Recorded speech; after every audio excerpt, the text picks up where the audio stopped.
To my channel. ഇന്ന് നമ്മൾ തയ്യാറാക്കാൻ പോകുന്ന ഗോതമ്പ് റവ കൊണ്ടുള്ള കൊഴുക്കട്ട. ഗോതമ്പ് പൊടി കൊണ്ടുള്ളത് ഞാൻ ഇട്ടിട്ടുണ്ട്.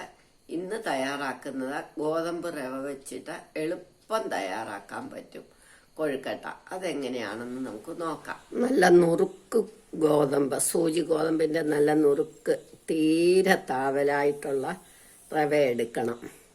അത് നമുക്ക് നല്ല വൃത്തിയായിട്ട് കഴുകണം.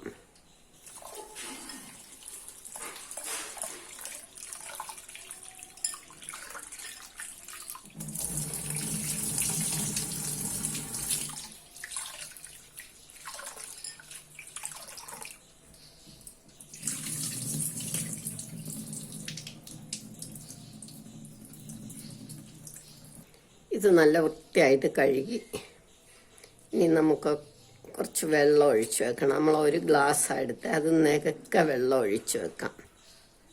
ഒന്ന് കുതിരട്ടെ. നമുക്ക് അടച്ച് അങ്ങോട്ട് മാറ്റി വെക്കാം. ഈ സമയത്ത് നമുക്ക് കുറച്ച് മല്ലിയില, കറിവേപ്പില, ഇഞ്ചി, പച്ചമുളക് ഇതൊക്കെ അരിയണം. മല്ലിയിലയൊക്കെ നല്ല ധാരാളം ഇടണം. മല്ലിയില കഴുകി വൃത്തിയാക്കി നമ്മൾ ഫ്രിഡ്ജിൽ വെച്ചിരുന്നാൽ മതി.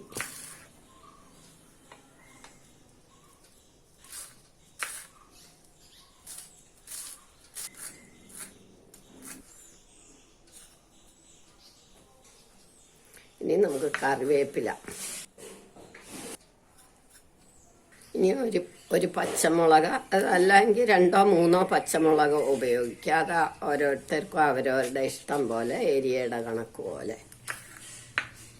എല്ലാം പൊടി പൊടിയായിട്ട് അരിയണം.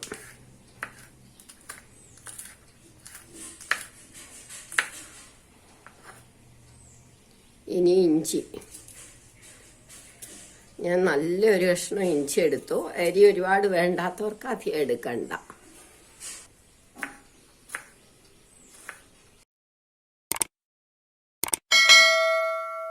ഇനി നമുക്കൊരു ചീനച്ചട്ടി അടുപ്പ് വെച്ചിട്ട് 1 ടേബിൾ സ്പൂൺ എണ്ണ ഒഴിക്കണം. ഉഴുന്നലകും കടലപ്പരിപ്പും ഒക്കെ ഇടാം. ഇത് വൃക്ഷമാസം ആയതുകൊണ്ട് ഞാൻ ഇടുന്നില്ല. കടുക്, നന്നായിട്ട് കടുക് ഇടണം. ഈ മുളക് ചെറുതായിട്ട് അരിഞ്ഞിടണം. നമുക്ക് നമ്മൾ പച്ചമുളകൊക്കെ അരിഞ്ഞിടുന്ന അതേ ഇതിലിടണം. അത് നേരത്തെ അരിഞ്ഞു വെച്ചാലും മതി.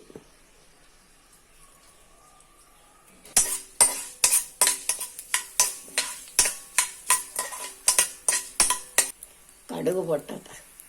കടുക് പൊട്ടി തുടങ്ങുമ്പോൾ നമുക്ക് നമ്മുടെ ഇഞ്ചിയും കറിവേപ്പിലയും ഇട്ട് 1 പിടി തേങ്ങയും ഇടണം.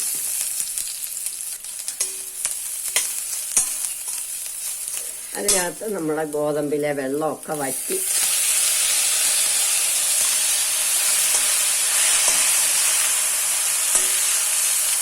ഈ ചെറുതായിട്ട് വെക്കണം. ഇനി നമുക്ക് അരിഞ്ഞ് വെച്ചിരിക്കുന്ന മല്ലിയിലയും കൂടി ഇടാം. മൂക്കണ്ട, എല്ലാം നേരത്തെ ഇളക്കിയാൽ മതി.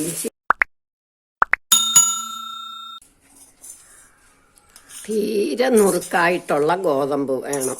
സൂചി ഗോതമ്പിൻ്റെ വാങ്ങി വെച്ചിട്ട് അടുപ്പ് വെച്ചായാലും കുഴപ്പമില്ല. നമുക്ക് പാകത്തിന് ഉപ്പിടണം. ഉപ്പിട്ട് ഒന്നുകൂടെ ഇളക്കണം.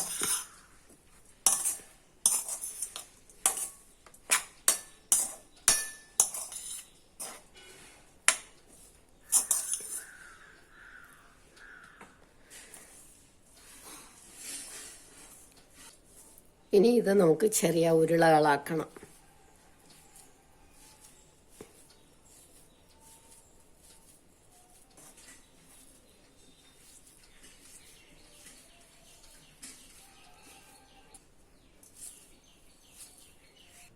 ഇനി നമ്മൾ സ്റ്റൗവിലേക്ക് ഇഡ്ഡലി പാത്രം വെച്ചിട്ട് വെള്ളം ഒഴിക്കണം.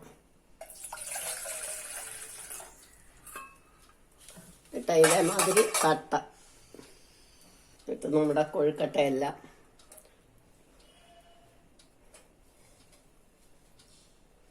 ഒരു 20 മിനിറ്റ് കഴിയുമ്പം നമുക്കെടുക്കാം. തീയെ വളരെ സിമ്മാക്കി വെച്ചാൽ മതി. ഇപ്പോൾ ഒരു 20 മിനിറ്റായി, നമുക്ക് നോക്കാം. നമ്മളുടെ കൊഴുക്കട്ട നല്ല വെന്ത് നല്ല പാകമായി. ഇന്ന് തണുക്കട്ട നമുക്ക് എടുക്കാം. നമ്മളുടെ ഗോതമ്പ് റവ കൊണ്ടുള്ള കൊഴുക്കട്ട റെഡിയായി. എല്ലാവരും ഇത് ട്രൈ ചെയ്ത് നോക്കണം. ഇഷ്ടമായെങ്കിൽ ലൈക്ക് ചെയ്യണം, സബ്സ്ക്രൈബ് ചെയ്യണം.